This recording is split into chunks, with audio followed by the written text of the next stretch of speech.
Welcome to Turn the Page, the official podcast of the Syosset Public Library.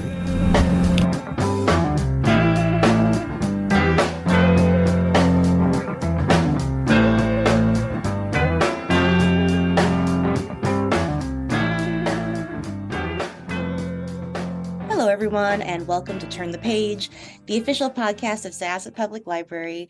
I'm Jenn, your host today, and I'm here with the author of a really exciting new mystery. Could I ask you to introduce yourself and your book, please?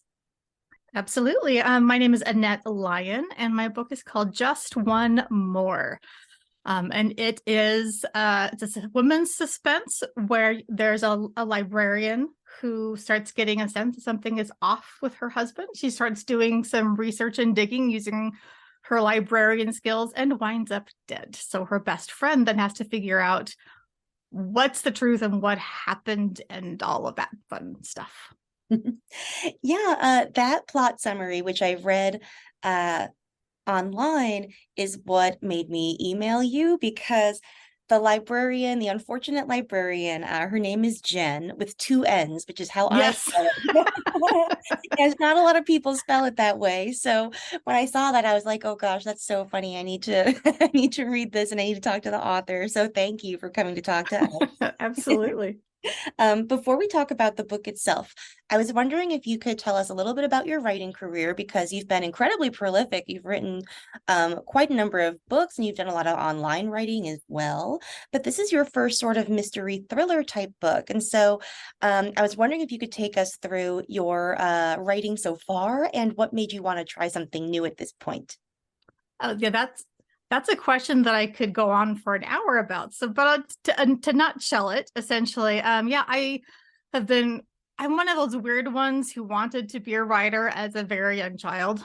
There's a picture of me on my 5th birthday with a little blue buddy typewriter that actually worked. Favorite birthday present ever.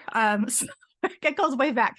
I first did newspaper, magazine publishing, and that kind of thing in the late 90s. My first novel came out with a small press in 2002. So I stuck with them for several years, mostly doing some romance, women's fiction, historical kinds of things. And I just kept having mystery and suspense ideas. And I also wanted a bigger audience than my small publisher could give me. And yet it's not entirely unusual. My first 2 books do have a suspense element to them, even though it's not the primary genre of them. But at the same time, since about 97-ish, I've been reading books like from, John Douglas, who basically developed profiling and all of that. I've been fascinated with this kind of stuff forever.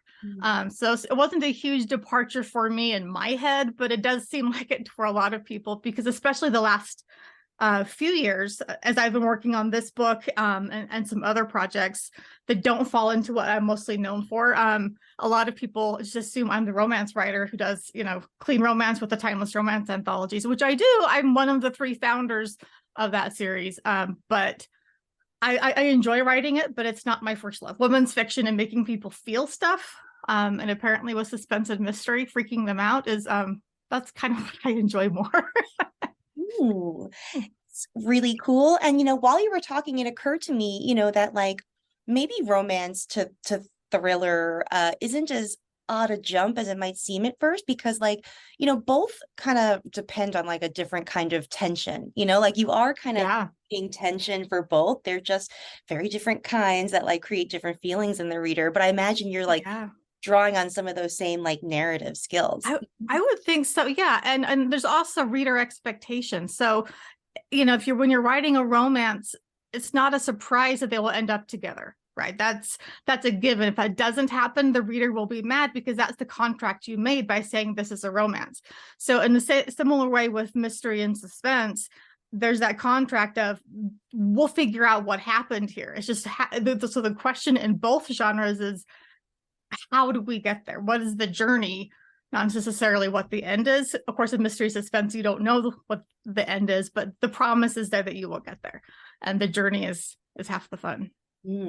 I totally agree. And you know what? I think that like the structure of your book kind of plays with that in some really interesting ways, because you have a dual perspective going on.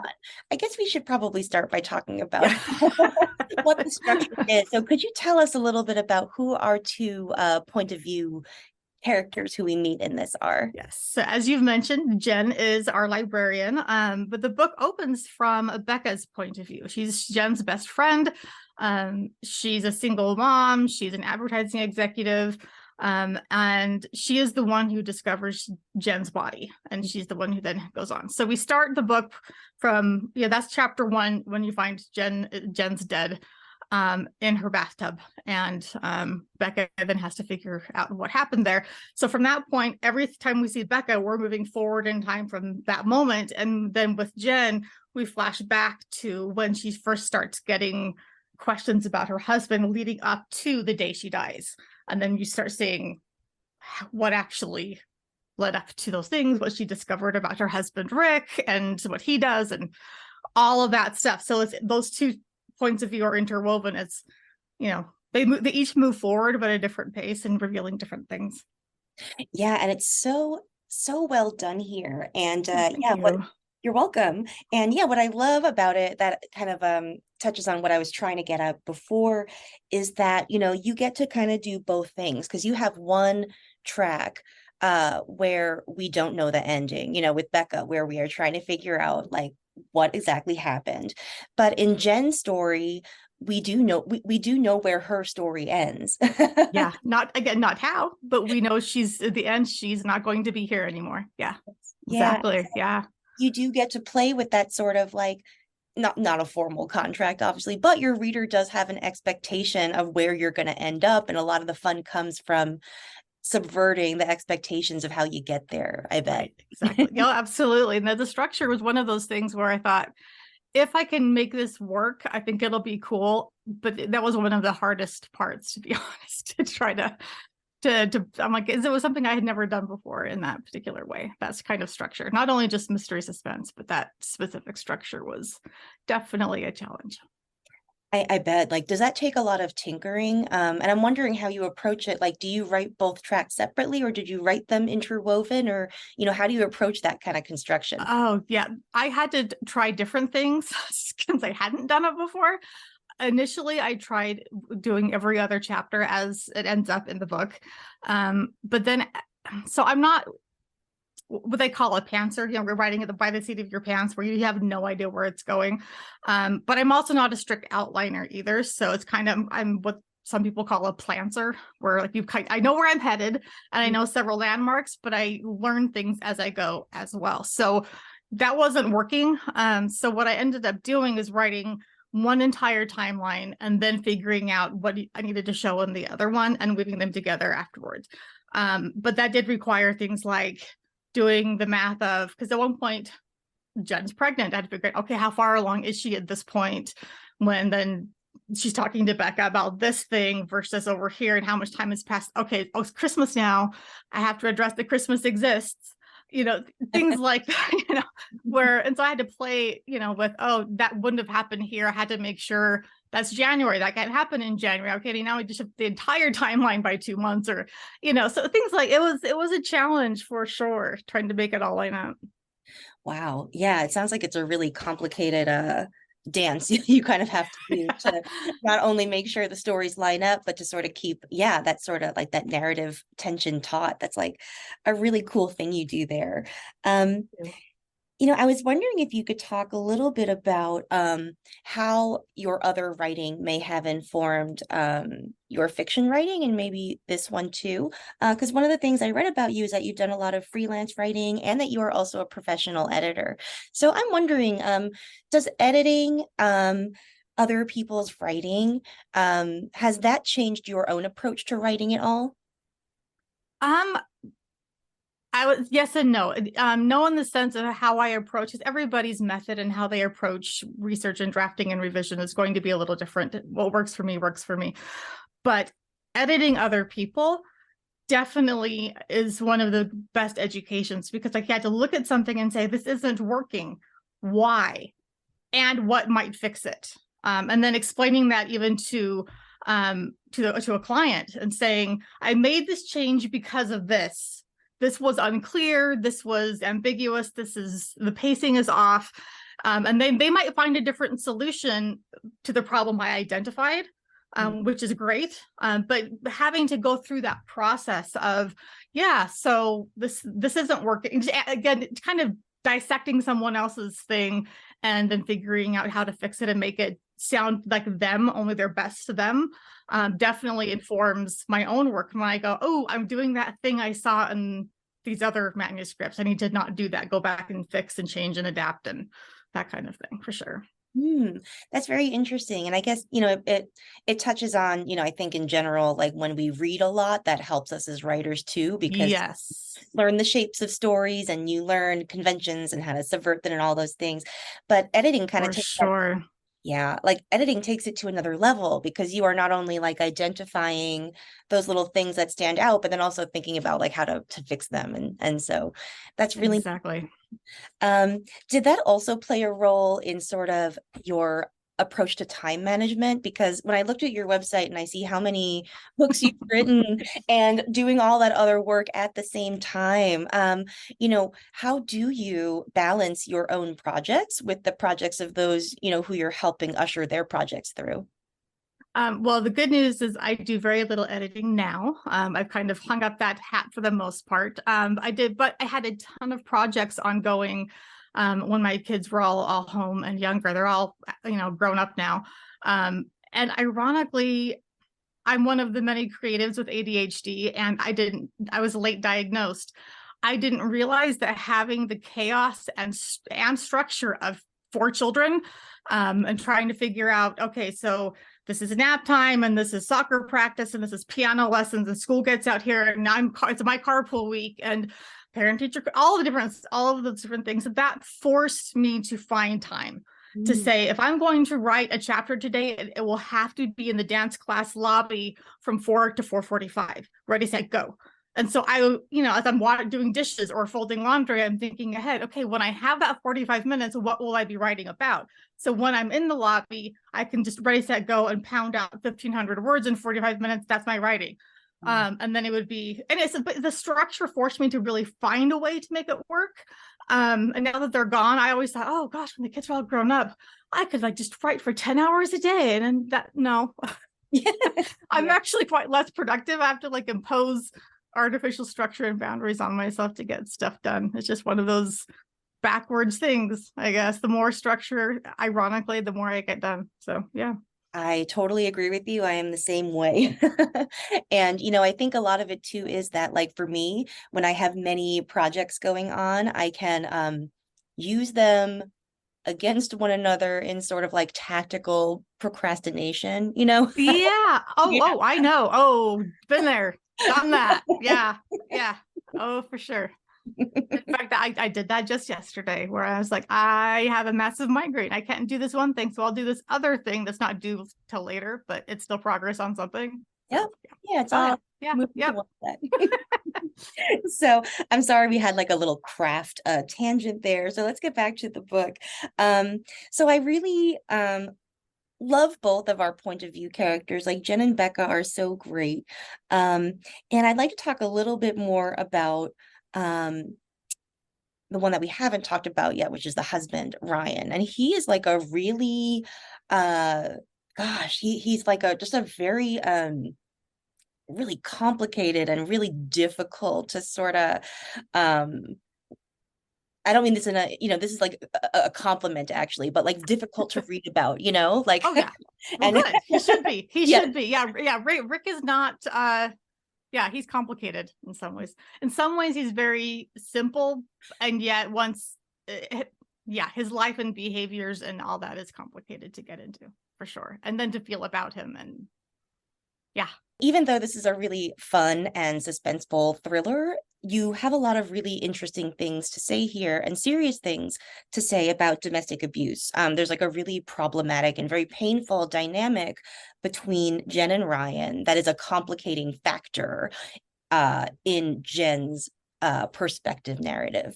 Could you talk a little bit about what it was like getting into the head of a character like Ryan, because he is obviously immediately immensely unsympathetic.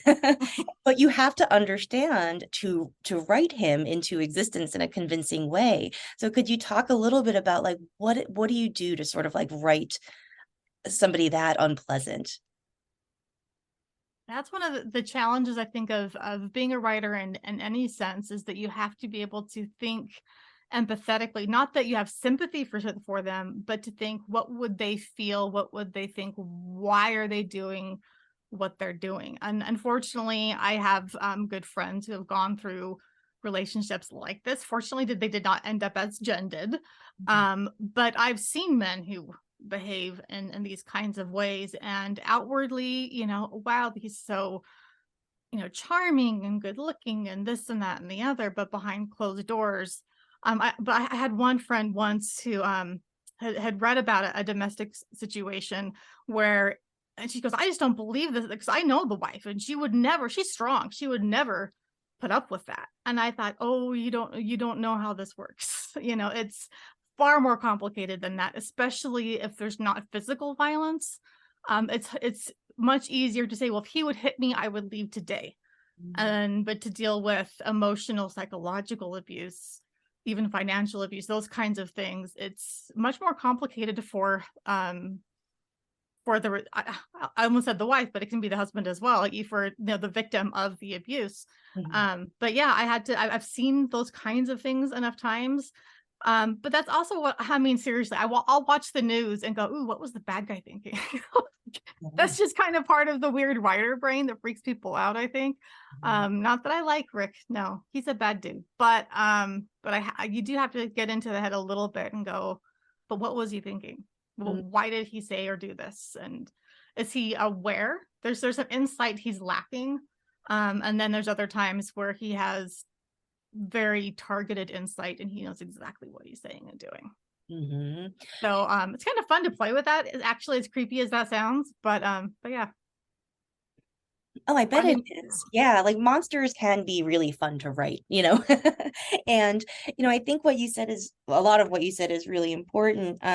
One is that, from the outside to others who aren't, clued into what is happening, he doesn't look like a bad guy, and that is sort of the danger of an abusive, I would say, like narcissistic personality like him. One of the things that you portray so accurately is the love bombing, and how there will be these like very public acts of like grand gestures of love and generosity that make everybody else root for this guy who is ruining your life, and that's really isolating for the people who are experiencing it.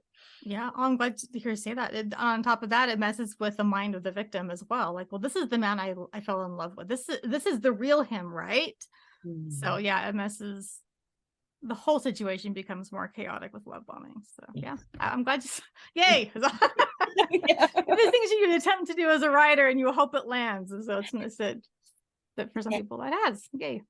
Yeah, it was really effective. And I think it is also a really important point too, that like when we talk about domestic abuse, we usually so exclusively are referring to physical, because when I was even writing my questions up, I wrote domestic abuse, and then I stopped and I was like, wait, can you say that when it's not physical? And like, yes, of course you can, that's just not the common image that we have. And so I think it's really important that you portray it as like, it is also violence, it's just not the same kind that we're used to. There may not be bruises, but there's still damage and wounds. And yeah, absolutely. Thank you. Yeah. Can you talk a little bit about what made you choose to make Jenn a librarian? Because obviously I have vested interest in that as a librarian in training myself. And but I think it also does really interesting things like for the plot, like it's a good job for a character to have. Like, so could you talk a little bit about that decision too? Yeah, so it's one of those things where it's hard to remember exactly when I made that decision, because there were several factors that fell into it. But part of it was the fact that I knew she needed to do this research and figure that out, and what would be a logical way for that to happen, especially not on her home Wi-Fi where he could find her history or whatever. but also I've had some very powerful librarians in my life, as many writers can attest to. And one of them was a dear friend, who she's one of the 2 librarians the book is dedicated to. Her name is Luann Brope Staley, also a writer. She was an English teacher at a junior high for about 30 years, but her dream was to be a librarian. So she got a master's in library science. And when she retired, she had been a librarian for several years and just absolutely loved it. So hearing her talk about it was, the things that she did and the things she loved, that was huge. And then the other one was Claire Peterson, who I got to be a library aide in junior high for one of my periods. That was a particularly difficult year for me for a whole slew of reasons I won't go into, but it was, what it came down to is she became the safe haven for me. The place where I didn't have to, prove anything to anyone. I was in this, it was a very strange situation I was in a brand new school and people I didn't know and all these different kinds of things. In hindsight, I think I had developed an anxiety disorder, but we didn't know this in 1987. But she treated me like an equal, like I wasn't a dumb kid. And she was just so kind and she was just this haven. And so I liked the idea of Jenn helping young girls and young people, the way Claire helped me in some of those ways. That's really lovely. And I think that is one of the things that drew me into this field as well, because I also had a really important and formative school librarian in my life. And I think, especially in schools, they can serve a very important function because they're another adult who is present, but they're not like a teacher. So they're not, you have a little, they're not quite not an authority figure, but they're not, your direct one. So like you can be a little bit more comfortable with them. And I think that could be really important for, kids who are going through tough stuff. And so, yeah, I think what's really interesting here is that, the structure of the book, it's funny that like by design, the book like kills off its best researcher, and so Becca is trying to recreate a lot of the work that Jenn has done without her, her training and with a lot of other stuff going on too. So so I had to find a way for some of Jenn's research to get into Becca's hands. So I tried. That was one of the fun things. Another element with the libraries is that as a writer, I sometimes I have a home office, as you can, those not benefiting from the video feed cannot see, but I do. Sometimes leaving the house and going to a library, my brain goes in, oh, it's time to work now. So all of the libraries in the book are based on ones that I've written in. So that was kind of fun. Like, oh, I'll use this city library. Oh, now I'll use this one and all of that. So the one she works at is actually based in my hometown. So oh, that's so cool. That's really great. Do you see yourself returning to this sort of literary environment? Because I imagine that you'll write more mystery, suspensey type thrillers, because it sounds like you're really excited about them and you're very good at it. Thank you. Do you see yourself maybe returning to like researcher characters or things like that? I think it's almost inevitable. I'm trying to figure, I'm actually working on my next suspense so I've done a lot of historical research and I have a lot of family history set in Finland. And I actually wrote a historical novel that was set there during World War II. So I'm kind of combining the two and I'm working on a suspense set in Helsinki that draws on some family history secrets from World War II. And I'm kind of in this strange place because I know the US system so well as far as, police procedure and autopsies and how a court functions, and I need to double check with specialists, but I have a general idea going in, and I'm in this place of I don't know how that works over there. And so I need to figure out who would have access to this type of information. So my main character, I haven't decided on her profession yet because I need to figure out what profession would give her that access to the kind of information that I need her to have. So she will definitely be a researcher of some kind, or maybe a journalist, or I'm figuring that out right now. But for sure, I think research is going to be an ongoing theme for me. Cool. That's a really interesting challenge, like when you're writing something that is like procedural adjacent, like what happens when the procedure is totally different, that's kind of cool. Yeah, it's seriously, do they have Miranda rights, something like that? It's like, is there a judge with a jury, or I'm figuring it all out right now. It's daunting, but That's what we're working on. Oh my gosh. Well, good luck. That sounds amazing. And I hope that, maybe you'll consider coming back and talking to us again Yes, when. absolutely. I'd love to. Oh, great. All right. Well, thank you so much for joining us. And thank you, listeners, for joining us as well. When you hear this episode, you will be able to pick up just one more at your favorite bookstore or library, wherever you like to go. I hope you do, and I highly suggest it. This has been Jen, and it is time to close this chapter. It's time to close this chapter of Turn the Page. Join us for the next episode.